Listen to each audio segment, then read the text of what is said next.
சங்கீதம் 7வது அதிகாரம். என் தேவனாகிய கர்த்தாவே, உம்மை நம்பியிருக்கிறேன். என்னை துன்பப்படுத்துகிறவர்கள் எல்லோருக்கும் என்னை விலக்கி இரட்சியும்.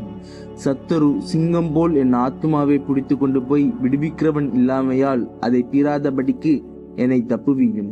என் தேவனாகிய கர்த்தாவே, நான் இதை செய்ததும் என் கைகளில் நியாயக்கேடு இருக்கிறதும் என்னோட சமாதானமாயிருந்தவனுக்கு நான் தீமை செய்ததும் காரணமில்லாமல் எனக்கு சத்துருவானவனை நான் கொள்ளையிட்டதும் உண்டானால், பகைஞன் என் ஆத்துமாவை தொடர்ந்து பிடித்து என் பிராணனை தரையிலே தள்ளி மிதித்து என் மகிமையை கூலிலே தாழ்த்த கடவன்.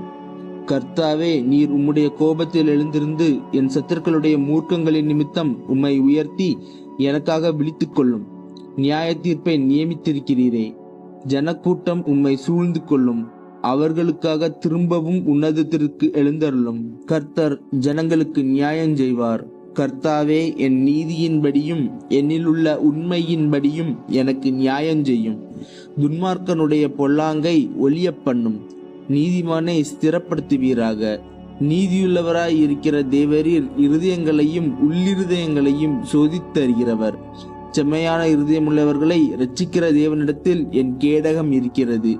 தேவன் நீதியுள்ள நியாயாதிபதி. அவர் நாள்தோறும் பாவியின் மேல் சினங்கொள்ளுகிற தேவன். அவன் மனம் திரும்பாவிட்டால் அவர் தம்முடைய பட்டயத்தை கருக்காக்குவார். அவர் தம்முடைய வில்லை நாணேற்றி அதை ஆயத்தப்படுத்தி இருக்கிறார். அவனுக்கு மரணாயுதங்களை ஆயத்தம் பண்ணினார். தம்முடைய அம்புகளை அக்கினி அம்புகளாக்கினார்.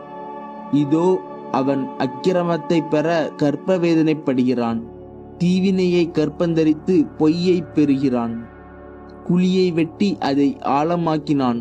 தான் வெட்டின குழியில் தானே விழுந்தான். அவன் தீவினை அவன் சிரசின் மேல் திரும்பும்.